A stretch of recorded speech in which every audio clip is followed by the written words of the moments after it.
Haré mi ponencia en francés, pero quería hacer el esfuerzo de saludarlos en español, ya que llevo varios años intentando aprenderlo. Me gustaría, ante todo, agradecer a la persona encargada de la traducción, Annick. Y entonces soy Joanne Snresch, conservadora de pinturas en el Museo Picasso de París, y fui cocomisaria de la exposición Picasso y la abstracción en los Museos Reales de Bellas Artes de Bélgica, en Bruselas, en el 2022.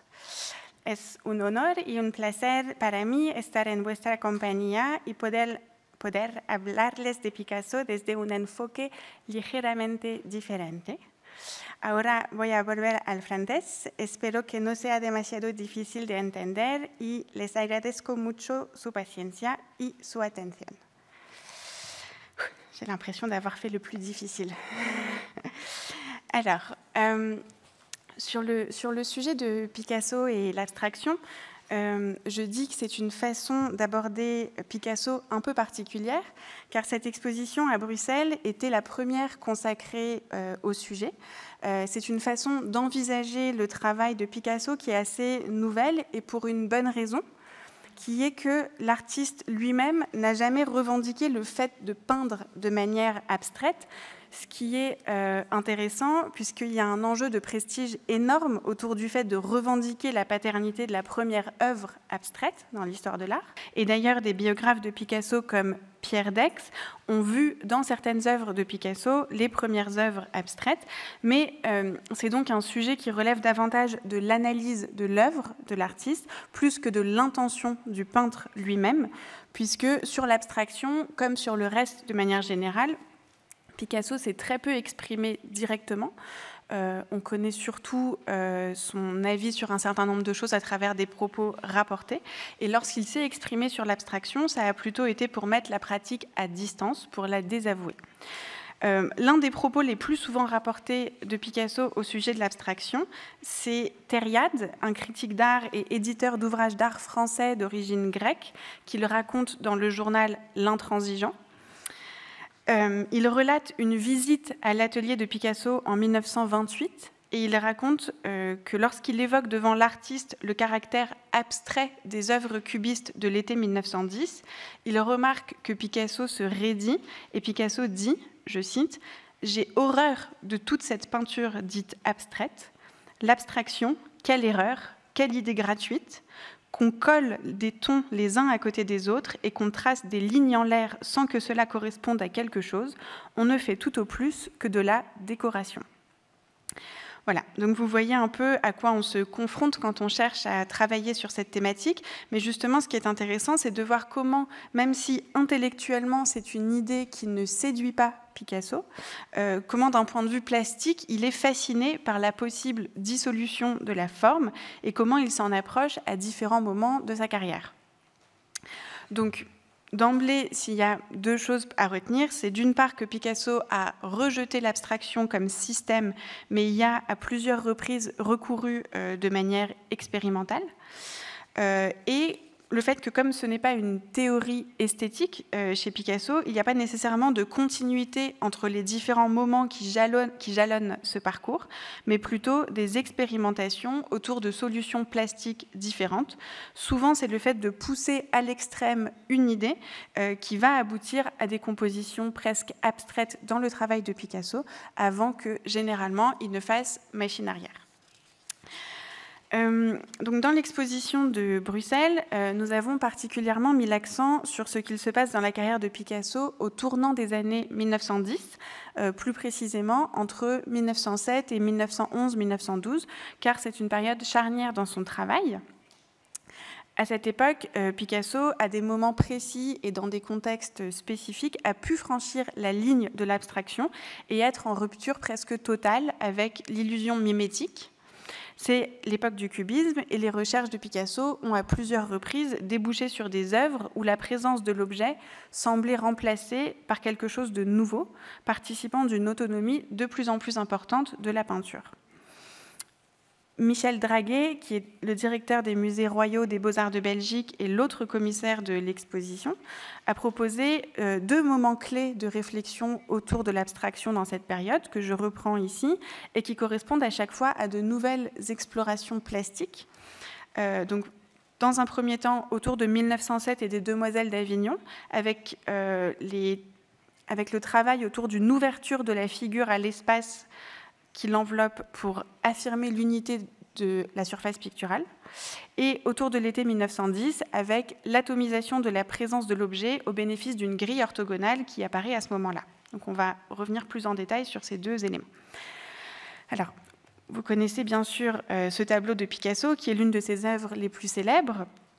On connaît moins, en revanche, le très long travail d'élaboration qui a précédé la naissance de cette peinture, des centaines d'esquisses, de carnets de dessin, des toiles, qui participent à la lente maturation de ce projet.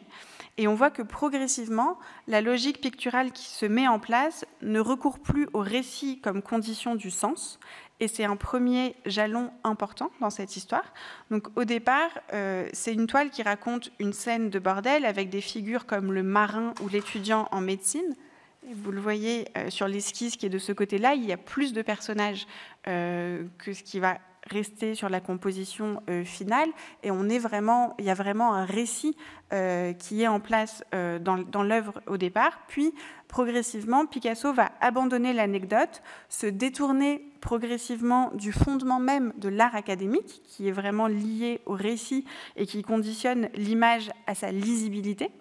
Et il se met à explorer d'autres possibilités d'expression qui passent plutôt par la facture ou par la texture. Donc, c'est l'une des premières réflexions de Picasso autour de l'idée d'abstraction, avec une autonomisation progressive de la surface picturale.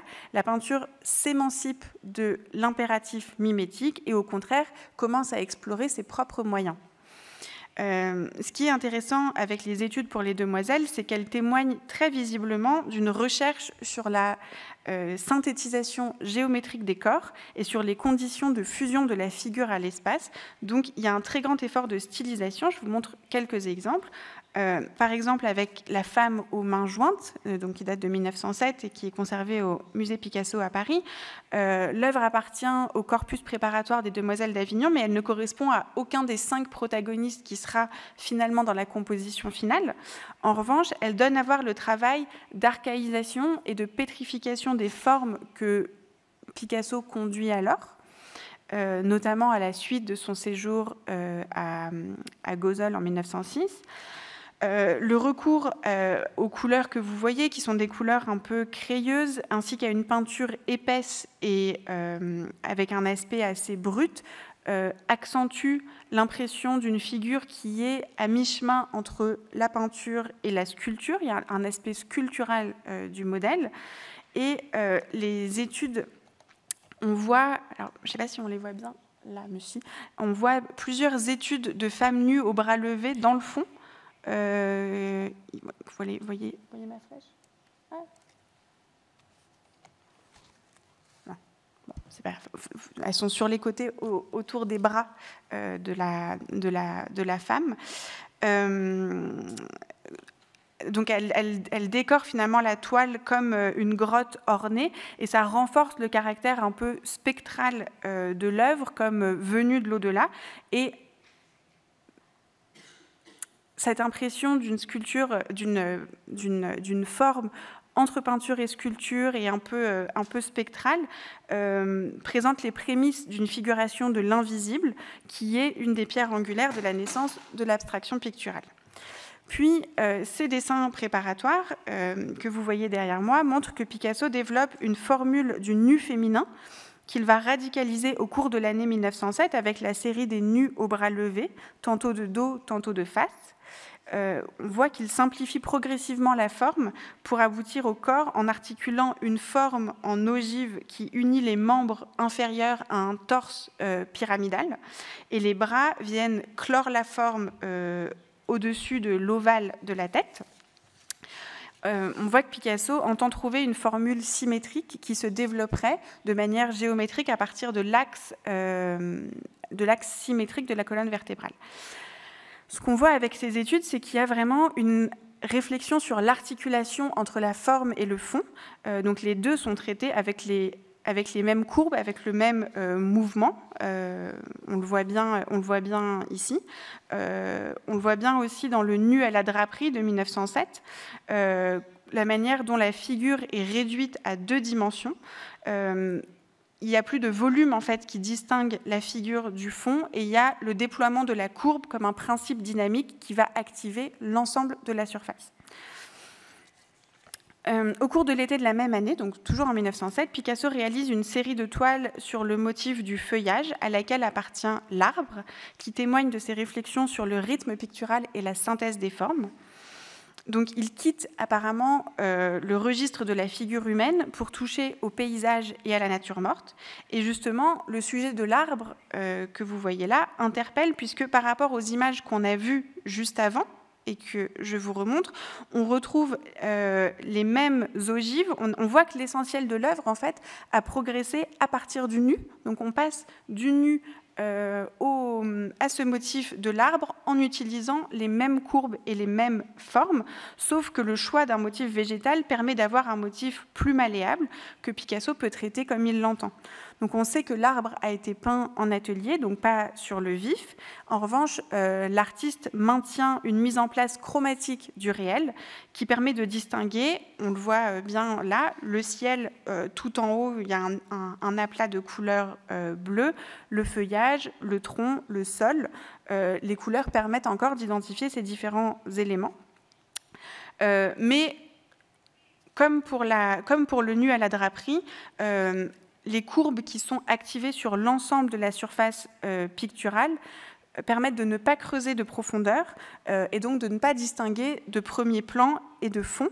Et cette indistinction permet de pousser les formes au-delà de la norme mimétique dont Picasso semble à ce moment-là ne plus s'inquiéter, à tel point que Pierre Daix va considérer ce tableau comme la première manifestation de l'abstraction au XXe siècle. Alors, est-ce que c'est pour cette raison que Picasso ne l'exposera pas avant 1966, c'est-à-dire que pendant presque 60 ans, c'est une œuvre qui est restée dans son atelier, à ses côtés, qui n'a pas été montrée au public. Elle a été révélée au public seulement en 1966. Et en même temps, dans son atelier, elle est souvent accrochée. On a plusieurs photos des ateliers de Picasso au fil des décennies où on voit que cette œuvre figure souvent en bonne place.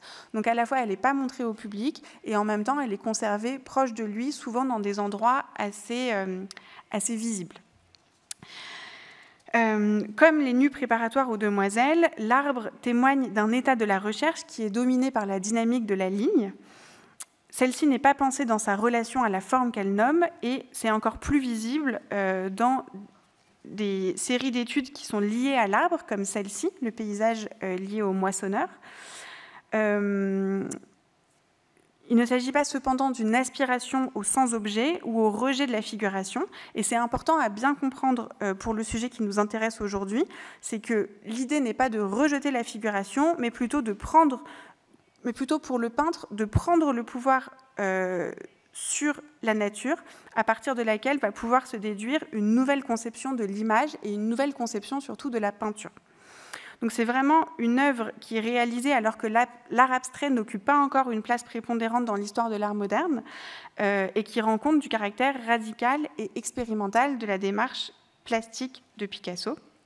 Je vous montre une dernière œuvre dans cette série, qui sont les 3 figures sous un arbre de 1908, qui date de quelques mois plus tard, donc, et qui lie cette fois-ci les 2 motifs du nu et de l'arbre.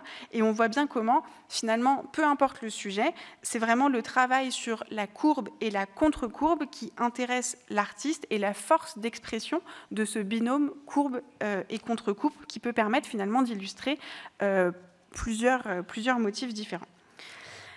Dernier exemple sur cette période pour illustrer ce processus, Picasso entreprend une nouvelle série d'études sur le nu qui aboutit en janvier 1909 aux 3 femmes. Les premières études préparatoires que Picasso réalise au cours du printemps 1906 associent en fait 3 nus féminins. Et on voit dans les études que je vous montre que le mouvement des 3 figures est traduit par l'intermédiaire de larges courbes continues qui unissent les figures et le fond, jusqu'à rendre presque impossible leur distinction. Vous voyez comment, dans certaines des études, la distinction entre les différentes figures n'est possible que parce que Picasso y a appliqué différentes couleurs. Donc c'est vraiment les aplats de couleurs qui vont permettre un semblant de lisibilité à la composition et pas du tout la courbe ou le dessin.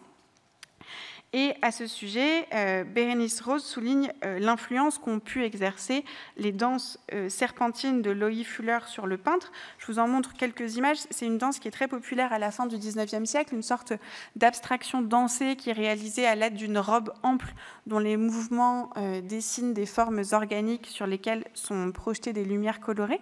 Et je vous montre cela pour vous rappeler que même si là, aujourd'hui, on regarde de très près le travail de Picasso à travers cet angle très restreint, et uniquement le travail de Picasso, évidemment, dans l'histoire de l'abstraction, comme dans l'histoire de l'art de manière générale, aucun artiste, aussi génial soit-il, n'évolue tout seul.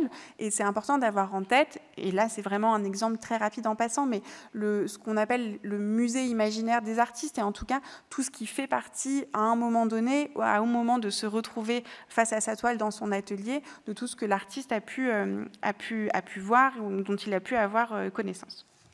En tout cas, vous voyez comment on retrouve dans ces études les mêmes motifs que pour les arbres et pour les feuillages, et comment les courbes colorées de ces études évoquent également le travail de Picasso sur le paysage.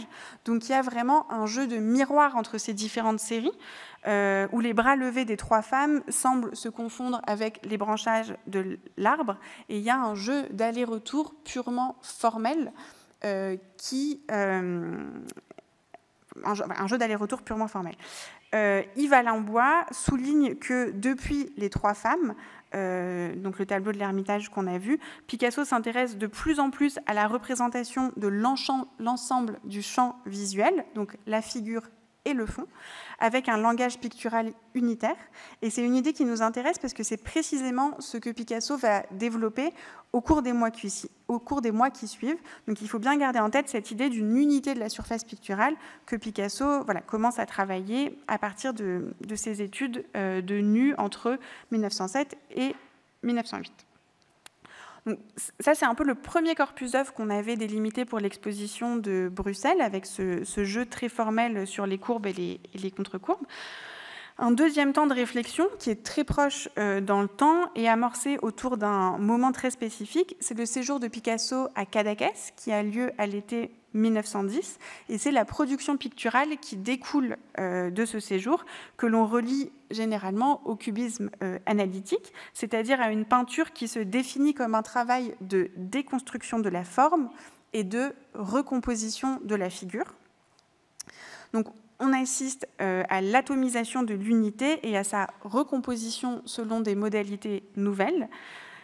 C'est un travail qui est déjà en cours d'expérimentation avant Cadaqués, par exemple avec le traitement de la surface picturale dans cette tête d'homme du printemps 1909, où on voit que les coups de brosse, les coups de pinceau rectilignes orientent le regard pour suivre les mouvements des facettes qui, par l'organisation des ombres et des lumières, vont structurer le volume. Et vous voyez aussi comment la figure de l'homme est traitée de la même manière que le fond.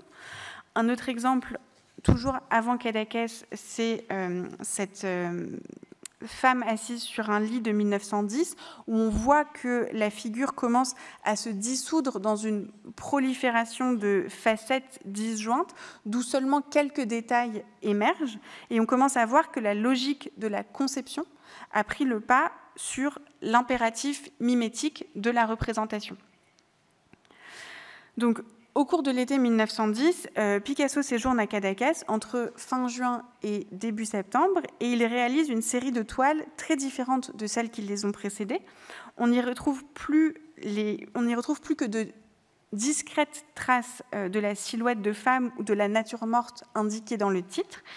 Et l'historien de l'art et biographe de Picasso, John Richardson, indique que les images de Cadaqués sont si difficiles à décrypter que même l'artiste en a parfois oublié quelle image en particulier elle représente. Et donc, c'est dire que ces œuvres semblent avoir tout d'abstrait, sauf leur titre, car souvent, ce sont seulement leurs titres qui permettent de maintenir un lien ténu avec le réel. Donc, Picasso ne ramène que 10 toiles et quelques gravures de ce voyage. Donc, a priori, c'est un résultat peu satisfaisant. Et son marchand, Daniel-Henri Kahnweiler, parle d'une campagne douloureuse. Il parle d'un travail inachevé. Et on comprend, à travers ces termes, douloureux, inachevés, que ce sont des œuvres difficiles d'accès. Et d'ailleurs, Kahnweiler ne semble pas apprécier la nouveauté radicale de ce travail, puisqu'alors que c'est lui, normalement, qui a la primeur du travail de Picasso, il fait le choix de ne pas garder les œuvres de Cadaqués, qui sont toutes acquises par Ambroise Vollard, qui est l'un des autres marchands de Picasso, qui s'en empare. Mais Kahnweiler précise, je cite, « Le grand pas est accompli, Picasso a fait éclater la forme homogène ». Et ça, c'est Picasso a fait éclater la forme homogène. C'est vraiment l'une des formules qui montre que pour Kahnweiler, à ce moment-là, Picasso s'est approché au plus proche de l'abstraction. Mais donc, pour en dire un peu plus sur les œuvres en question, sur les œuvres qui ont été réalisées à Cadaqués et que je vais vous montrer dans un instant, ce sont des toiles qui atteignent un degré d'abstraction plus haut que celui des œuvres cubistes des années précédentes. Picasso a profité de ces quelques mois pour accélérer le processus de liquidation des conventions optiques. La perspective et le volume illusionniste disparaissent au profit d'une peinture de surface, une peinture qui est strictement frontale, et surtout, on voit apparaître une trame orthogonale que l'on appelle par la suite la grille cubiste, et qui là est un des jalons essentiels dans l'histoire de l'abstraction de manière générale, donc pas forcément dans l'histoire propre de la carrière de Picasso, mais pour tous les artistes qui ont suivi, la grille cubiste, c'est vraiment peut-être l'un des premiers jalons de l'histoire de l'abstraction. Et donc, la mise en place de cette grille dans l'œuvre de Picasso, elle a une conséquence directe, c'est que d'un coup, la forme n'est plus suggérée autrement que par l'imbrication des plans et des lignes structurelles. Et les œuvres sont de plus réalisées dans un camailleux de couleurs grises, brunes, ocre, qui couvre l'ensemble de la toile, qui maille l'ensemble de la toile et qui renverse les repères traditionnels qu'on peut avoir entre le haut, le bas, la figure, le fond. Et donc, l'uniformité chromatique et tactile renforce le sentiment d'une harmonie globale et donc d'une lisibilité difficile des compositions. Alors, après tout ça, je vous en montre quelques-unes. Donc, la femme, par exemple, la femme à la mandoline du musée Ludwig de Cologne, Pepe Carmel, donc, historien de l'art, historien du cubisme, indique que en lumière rasante, donc il y a des analyses qui ont été faites sur cette œuvre, et en lumière rasante, on voit de nombreux repentirs, c'est-à-dire que on se rend compte, grâce à l'imagerie scientifique, que la figure était auparavant bien plus lisible, qu'on voyait, qu'on reconnaissait en fait beaucoup plus facilement la femme à la mandoline, mais que Picasso a progressivement repeint de sorte à ce qu'elle apparaisse plus abstraite. Donc les contours initiaux du corps et de la silhouette, de même que la mandoline, sont obscurcis et recouverts par des traces de pinceau horizontales ou en mosaïque, comme on voit ici, qui fait finalement qu'on arrive à cette sorte d'indistinction. Et Pepe Carmel indique que probablement le même processus est à l'œuvre dans toute la série des œuvres de Cadaqués. Donc, par exemple, dans Le guitariste du Centre Pompidou, où on voit là la dissolution grandissante de la forme. On voit aussi comment les lignes sont majoritairement réparties selon une grille orthogonale, donc avec des verticales et des horizontales, avec seulement quelques lignes obliques qui laissent entrevoir le bras du personnage et la guitare qui est référencée dans le titre, et ainsi que l'ébauche de tête qu'on voit tout en haut de la composition avec un demi-cercle, tout en haut au milieu, un demi-cercle qui est posé sur un cylindre et qui surtout donne l'orientation verticale de la toile et donc qui contribue à lui conserver un semblant de lisibilité. Un dernier exemple avec le rameur de Houston, où on voit, là encore, on voit bien le camailleux de couleurs brun, gris, noir, et de nouveau l'impression d'hermétisme qui ressort de cette composition. Alors, la difficile compréhension de ces œuvres a conduit justement à nommer ce moment particulier du cubisme analytique le cubisme hermétique, avec l'idée que l'hermétisme induit un reflux de la dimension strictement narrative de la peinture, donc ce qui était la façon traditionnelle en fait, de concevoir la peinture. Le tableau ne se donne plus comme une histoire mise en image, et c'est quand même une nouveauté importante. Et si traditionnellement la perception de l'objet est immédiatement liée à sa reconnaissance dans le cadre de la mimésis classique, ici il y a une forme d'éloignement de ces deux moments. Donc le moment où on perçoit l'objet et le moment où on le reconnaît sont éloignés, ne sont plus intimement liés, ce qui permet de laisser la place à une nouveauté jusque-là inconnue, à une nouvelle entité en fait jusque-là inconnue, qui est la peinture en tant que telle, la peinture pour sa facture, pour sa texture, pour sa matière. Alors, arrivé à ce stade quand même de dissolution de la forme assez avancée, on est en droit de s'interroger sur le but de cette recherche plastique.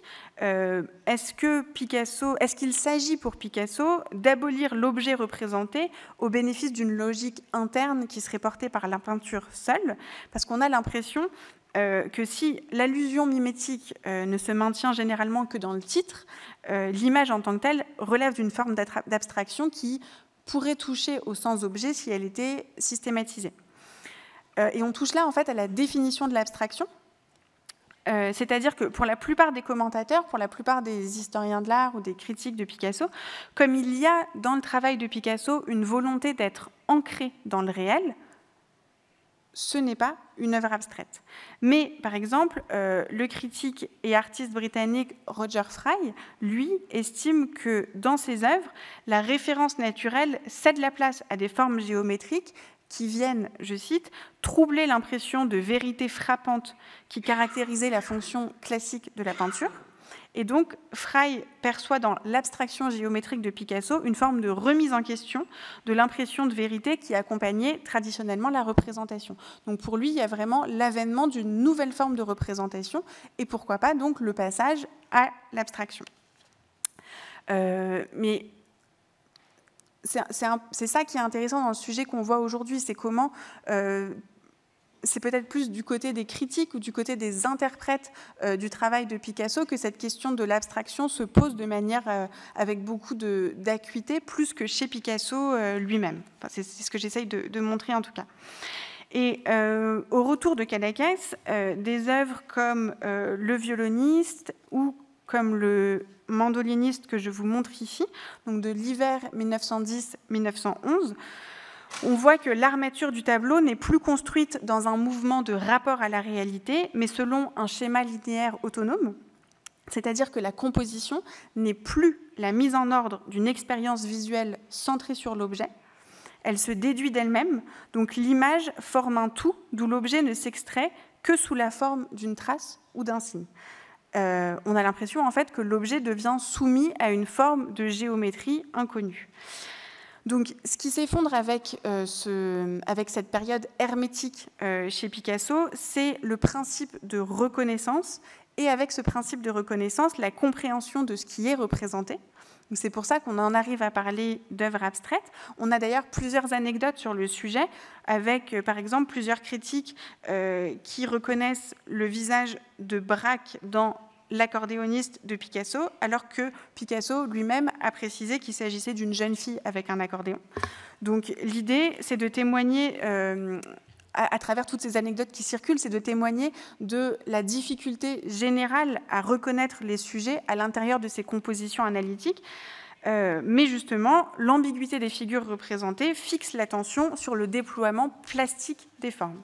Donc, parce qu'il y a une moins grande attention au sujet, qui est méconnaissable, il y a une plus grande attention qui est portée à la peinture. Alors, la question qu'on se pose, la question que les historiens, les historiennes de l'art se sont posées, c'est que se passe-t-il à ce moment-là? Parce que vous voyez qu'on arrive à des compositions qui sont extrêmement hermétiques et dont souvent uniquement le titre permet de les relier à la réalité.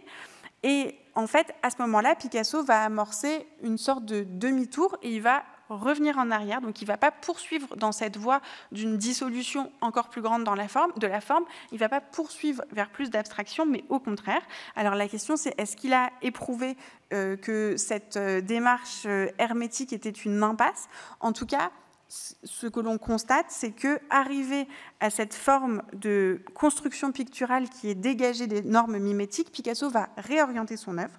Et une fois parvenu à ce stade de réduction ultime de la forme, il va recourir à des stratagèmes visuels pour réinsuffler des morceaux de réel et ancrer ses toiles de nouveau dans la réalité, par exemple en utilisant des caractères typographiques qui sont peints au pochoir et qui vont progressivement envahir les tableaux et les enrichir d'un sens nouveau et en fait opérer un retour au récit.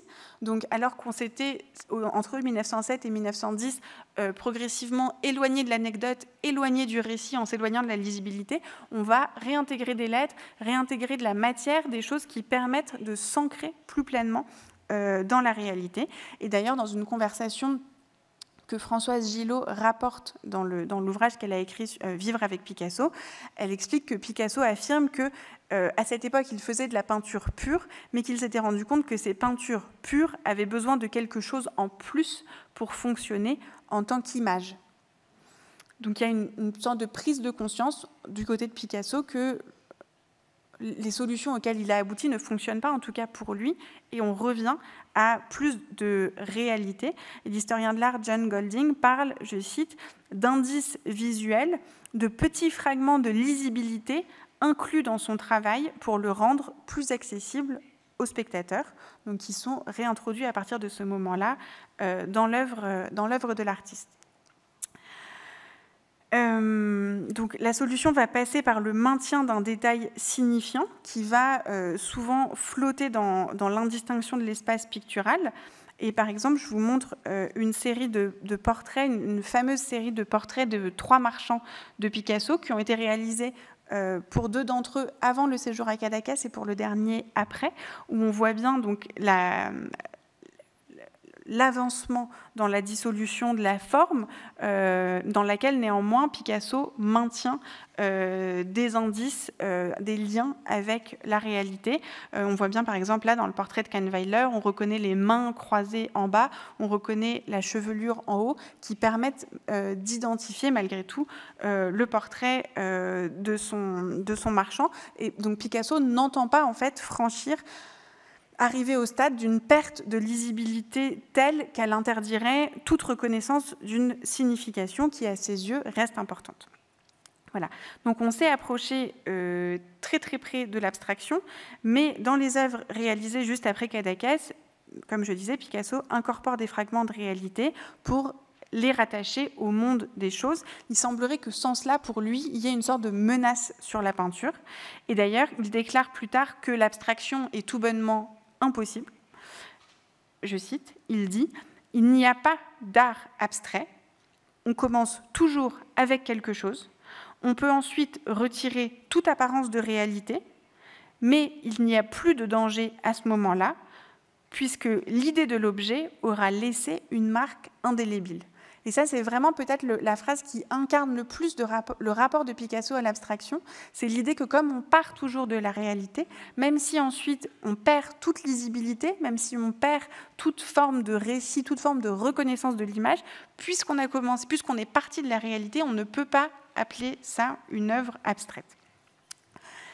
Alors voilà, donc c'est la fin de la première période dont je voulais vous parler, donc cette période du tournant des années 1910, qui est vraiment un peu le point majeur de la relation de Picasso à l'abstraction, le moment où il s'en approche le plus, et le moment qui a été le plus aussi étudié par les historiens et les historiennes de l'art.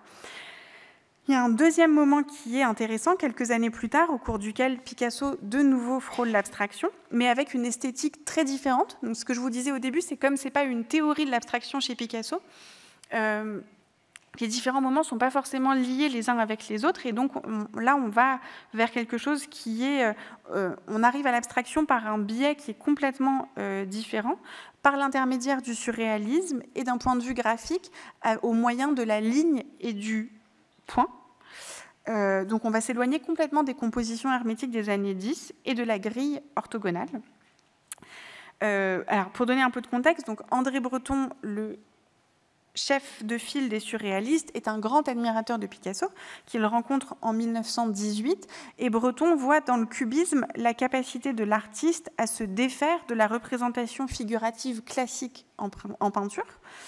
Donc les œuvres de Picasso sont régulièrement reproduites dans les différentes revues surréalistes, en marge des essais de Louis Aragon, Antonin Artaud et Pierre Reverdy, et de nombreux articles, notamment écrits par Breton, sont consacrés à Picasso.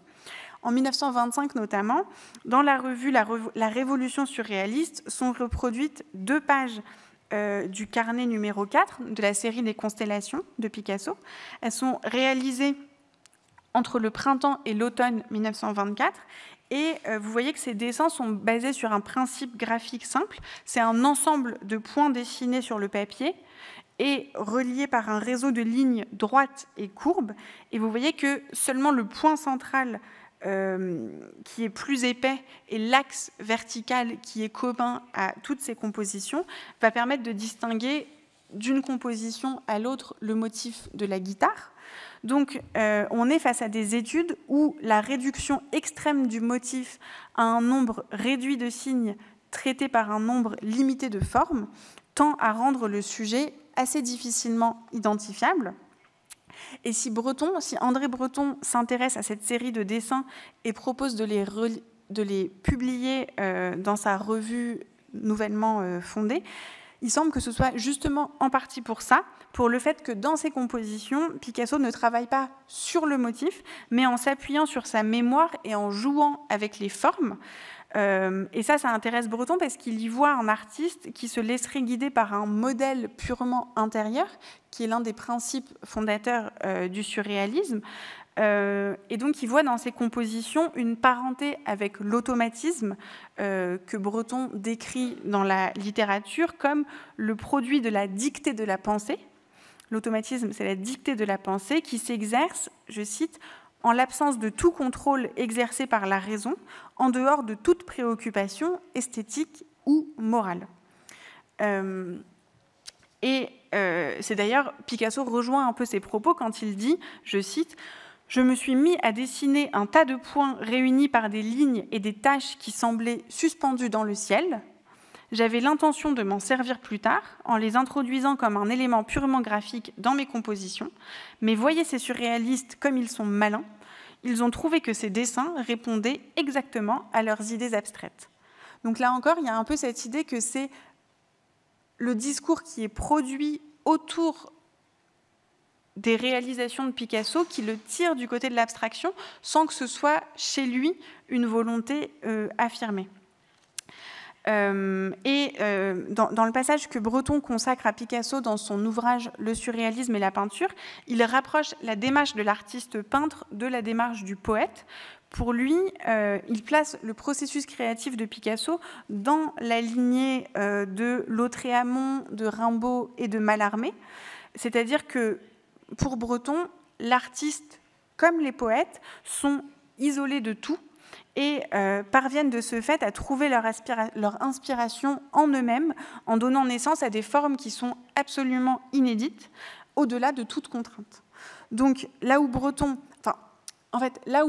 voit une tentative d'isolement du réel, donc pour lui, ces formes inédites naissent parce que le poète ou parce que l'artiste est entièrement coupé du réel et tourné vers son moi intérieur. Picasso, au contraire, affirme travailler au contact, même en prise avec le réel.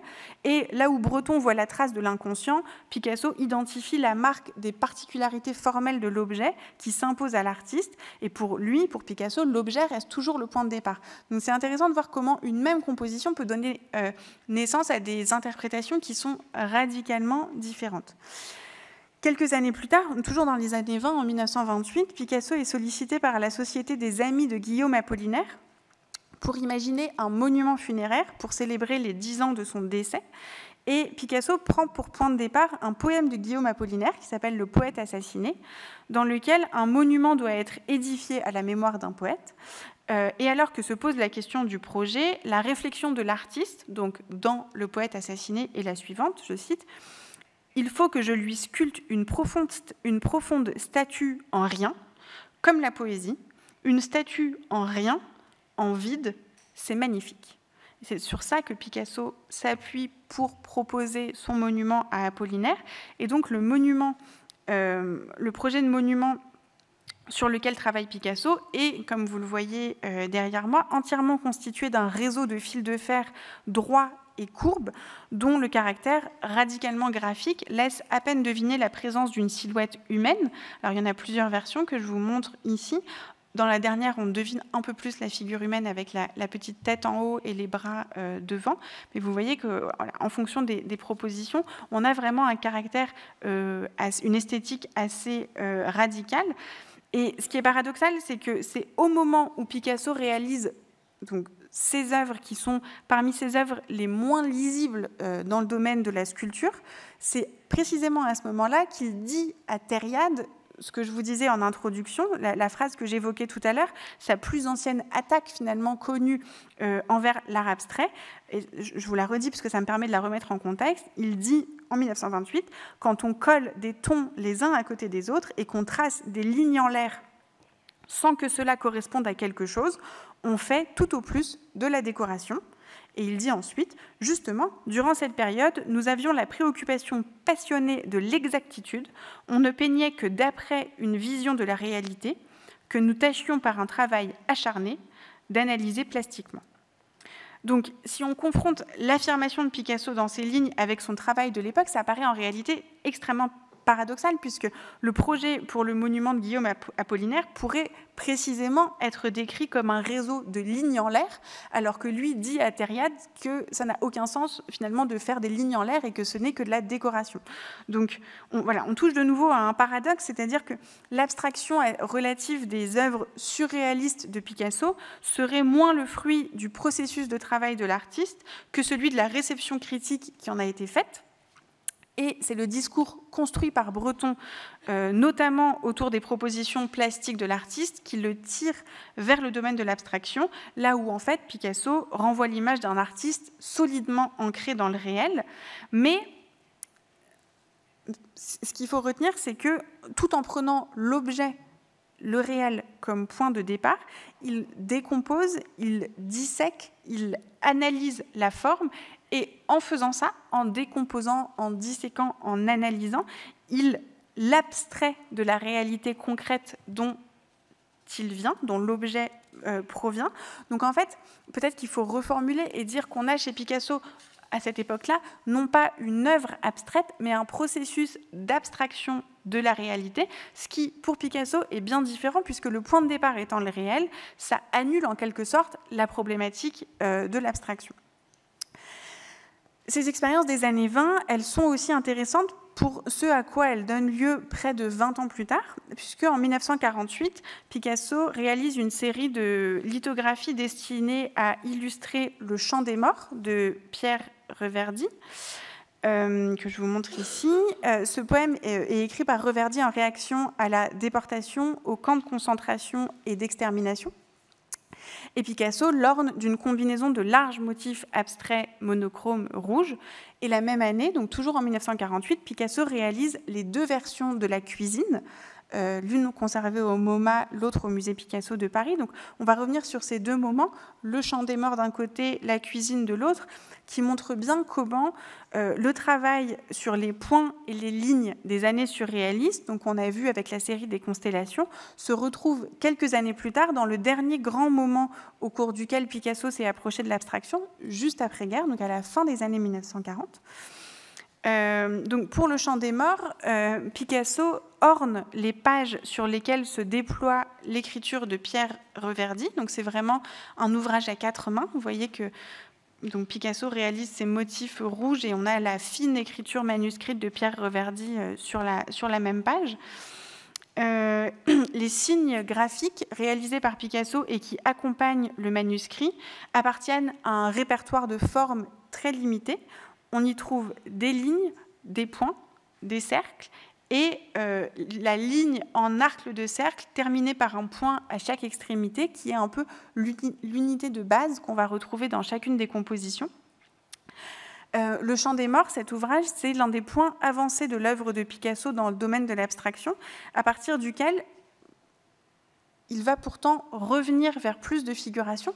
Et vous commencez à voir dans ce que je vous dis qu'à chaque fois que Picasso atteint dans ses œuvres un certain degré d'abstraction, il amorce dans une sorte de mouvement de balancier un retour vers plus de figuration, comme si finalement il y avait à chaque fois une ligne qu'on s'apprêtait à franchir, mais qu'on ne franchit véritablement jamais.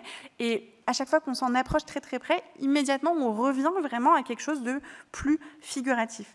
Et là c'est particulièrement intéressant dans le cas du Chant des Morts, parce que Picasso va prendre cette unité de base, la ligne courbe avec les points, qu'il va transposer dans d'autres compositions, cette fois-ci entièrement figuratives. Donc vous voyez là, dans la femme aux cheveux verts, on retrouve au niveau du buste et au niveau de la chevelure véritablement les mêmes motifs pour une œuvre qui est réalisée la même année, puis qui est toute une série de lithographies, et que Picasso va décliner également en peinture. Voilà, vous le revoyez ici, avec la femme assise, où on retrouve cette fois même avec les mêmes, dans la même couleur rouge, véritablement ce même motif graphique. Et par ailleurs, Peter Reed a montré que l'on peut rapprocher le système graphique mis en place pour le Chant des Morts des deux versions de la cuisine, que je vais vous montrer juste maintenant, dont l'élaboration est très proche dans le temps, chronologiquement, du travail que Picasso a effectué pour le livre de Reverdy. Donc, on a deux versions de la cuisine. Cette première version qui est conservée au MoMA.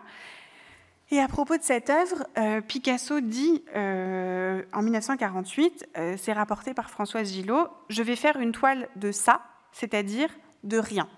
Alors, si vous m'avez écouté attentivement, ça vous rappelle peut-être ce que Picasso a dit au sujet du monument à Apollinaire en 1928, puisqu'il s'appuyait sur ces paroles du poète assassiné et il réfléchissait au fait de faire un monument à rien.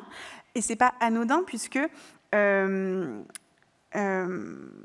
en fait, Picasso réalise les deux toiles de la cuisine en 1948, c'est-à-dire 30 ans après la mort d'Apollinaire, au moment en fait, du trentenaire de la mort d'Apollinaire, et au moment où la veuve d'Apollinaire a de nouveau sollicité Picasso pour réactiver le projet de monument funéraire qui n'a pas pu aboutir en 1928.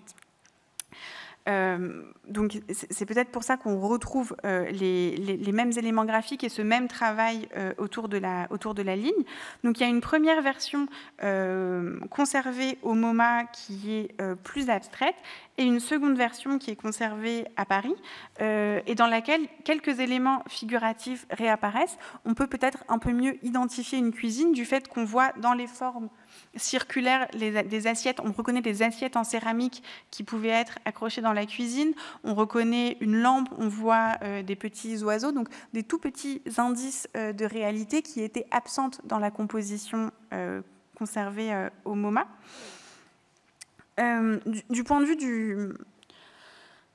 de son sujet, la cuisine s'inscrit dans la lignée des recherches qui sont entreprises par Picasso pendant les années de guerre, pendant lesquelles il produit plusieurs natures mortes assez dépouillées, qui sont souvent traitées dans des camaïeux de gris similaires et qui sont ramenées à des volumes et des lignes géométriques simples. Je vous en montre un exemple ici avec crâne, oursin et lampe sur une table qui date de 1946, donc 2 ans avant la cuisine.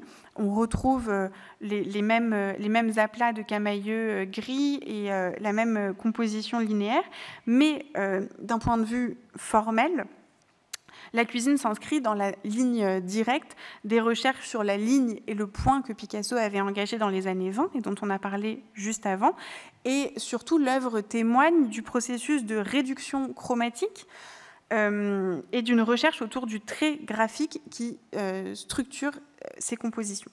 Elle permet aussi d'illustrer, et c'est intéressant, je pense, à retenir, d'illustrer la continuité qui existe dans le travail de Picasso à travers les différents médiums qu'il pratique. Et donc, on voit comment on passe de la sculpture en 3 dimensions pour le monument funéraire à Apollinaire à la peinture en 2 dimensions dans la cuisine, aux lithographies qu'on a vues tout à l'heure. Donc, les éléments plastiques qui sont travaillés sont ensuite déclinés dans différentes formes et se marquent ou s'influencent les unes les autres. Donc, je dirais que ce qu'il faut retenir, c'est ce que je vous disais au début, c'est que c'est dans l'exploration du motif que Picasso va s'approcher au plus de l'abstraction, pas comme un objectif à atteindre en réalité, mais comme la fin d'un processus, comme l'aboutissement d'un processus plastique. On voit que Picasso explore en fait des solutions plastiques qui sont développées et qui progressivement aboutissent à une abstraction de plus en plus présente. Et cette œuvre de la cuisine, dans ce sens, par rapport à cette idée d'un processus créatif, elle est tout à fait caractéristique de la démarche de l'artiste qui est faite d'un mouvement de balancier entre des percées radicales et des réorientations, voire des repentirs. Et Françoise Gillot, justement, toujours dans son livre « Vivre avec Picasso », en témoigne quand elle rapporte l'attitude de Picasso au moment de la réalisation de cette œuvre. Elle dit « Il suivait une idée jusqu'à sa conclusion logique, mais il continuait d'être hanté parce que cela aurait pu donner si, à la croisée de chemin, il avait pris l'autre route. » Et lui-même, d'ailleurs, Picasso dit à Françoise Gillot, toujours à propos de cette œuvre, « Si l'on s'occupe de ce qui est plein, c'est-à-dire de l'objet comme forme positive, l'espace environnant est réduit à presque rien. Mais si l'on s'occupe de l'espace qui entoure l'objet, l'objet est réduit à presque rien. Qu'est-ce qui est le plus intéressant? Est-ce que c'est ce qui est à l'extérieur ou ce qui est à l'intérieur de la forme? Et c'est vraiment ce questionnement plastique qui mène Picasso aux portes de l'abstraction, à part les quelques indices donc, de réalité qui demeurent présents dans cette toile. Donc, vous voyez, il y a un deuxième, après ce corpus des années 10, il y a deux moments. Il y a un moment dans les années 20 et un moment dans l'après-guerre qui sont chronologiquement séparés de presque 20 ans, mais qui se relient néanmoins par le fait que plastiquement, on retrouve le même vocabulaire articulé autour du point et de la ligne. Et dans cette histoire de la relation de Picasso à l'abstraction, il y a un dernier moment qui est intéressant, mais qui est plus intéressant du point de vue de la réception de Picasso que véritablement de son travail. Mais c'est la fin de la carrière de Picasso, les peintures des dernières années. En 1952, Françoise Gillot raconte que, je cite, « Au cours d'une de nos visites, Matisse nous montra des catalogues que son fils Pierre, marchand de tableaux à New York, lui avait envoyés pour l'informer des tendances de l'art américain. Ils contenaient des reproductions de tableaux de Jackson Pollock et autres peintres de cette école. Et selon les propos rapportés, Picasso juge très sévèrement ce qu'il découvre à travers ces catalogues et il dit, je cite, « Je suis contre ce genre de peinture. Je crois que c'est une erreur de se laisser complètement aller et de se perdre dans le geste. Cette foi en l'acte pur me déplaît énormément. » Et c'est intéressant qu'il dise ça parce que justement, au cours des dernières années de vie et de travail de Picasso, donc là je vous montre un exemple puis un suivant des années 1970, les historiens, les historiennes de l'art ont souligné la gestualité exacerbée, la gestualité beaucoup plus grande dans cette peinture par rapport à celle qui avait précédé, c'est-à-dire, alors évidemment sur les reproductions on ne voit pas très bien, mais on a ce qu'on appelle des accidents de peinture, on a des coulures, on a des traces de l'outil, on a...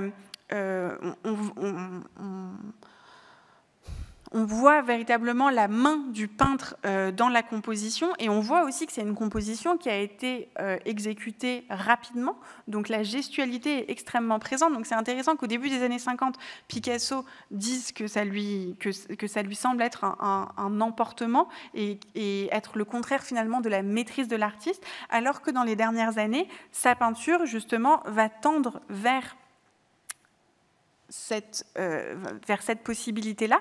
Alors, je vous disais que c'est intéressant plus du point de vue de la réception que du point de vue de l'œuvre, puisque évidemment, là, on n'est pas dans l'abstraction. L'œuvre s'appelle Le vieil homme, et on voit de toute évidence qu'il s'agit de la représentation d'un homme, de même dans cette composition ici. Mais ce qui est intéressant, c'est souvent les fonds, ou c'est la manière dont les costumes sont traités avec justement cette gestualité exacerbée, puisque ce sont des techniques, un type de peinture qu'on va retrouver chez les peintres abstraits de l'après-guerre, donc à la même époque, dans des œuvres, cette fois-ci, qui sont purement abstraites.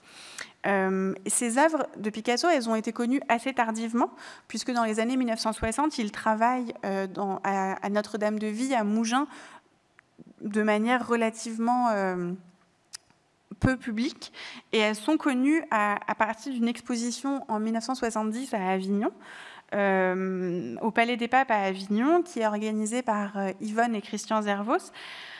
Et le public découvre à ce moment-là, justement, ces œuvres qui sont caractérisées par leur rapidité d'exécution et par leur forte gestualité, avec le trait du pinceau qui est apparent, avec des coulures de peinture.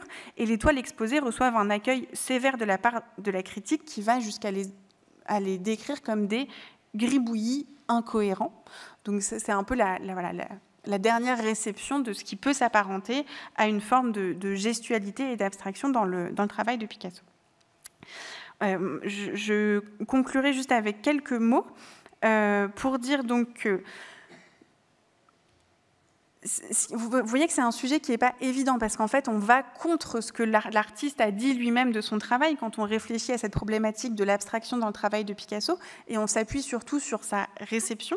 Ce qui est intéressant néanmoins de souligner, c'est que le cubisme et le travail de Picasso contiennent en germe les développements futurs de l'abstraction, c'est-à-dire que même si lui ne l'a pas revendiqué, énormément d'artistes des générations qui vont suivre, ou même de sa propre génération, se sont appuyés sur les découvertes plastiques du cubisme pour, eux, ensuite, tirer un fil qui leur était propre et pousser en fait la logique qui avait été lancée par Picasso vers plus d'abstraction. Et d'ailleurs, dès 1936, donc c'est très tôt, 1936, il y a une exposition au MoMA qui s'appelle Cubism and Abstract Art, donc le cubisme et l'art abstrait, qui souligne l'apport fondamental du cubisme pour le développement de l'art abstrait.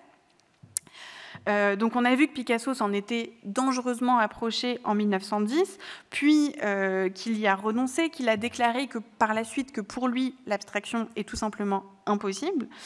Comme on l'a dit, son argument principal, c'est celui d'un réalisme de conception, avec l'idée que puisqu'on part toujours de la réalité, il ne peut pas y avoir d'abstraction, puisque la réalité laisse son empreinte sur la toile, quel que soit le degré d'abstraction auquel elle parvient par la suite. En revanche, donc, je vous le disais, beaucoup d'artistes et de critiques voient dans le cubisme une rampe de lancement vers l'abstraction. Et je vous donne juste deux exemples. Kandinsky, qui en 1911 écrit à Franz Marc que les peintures de Picasso de 1910 sont, je cite, un signe du mouvement virulent vers l'immatériel. Donc les peintures de 1910, ce sont les peintures de Cadaqués, dont on a longuement parlé. Et de même, et ce sera le mot de la fin, Mondrian affirme que le cubisme n'accepte pas les conséquences logiques de ses propres découvertes. Et Malevich décrit le cubisme comme étant la solution brillante à tous nos problèmes. Voilà. Je vous remercie et je me tiens prête à répondre à vos questions si vous en avez.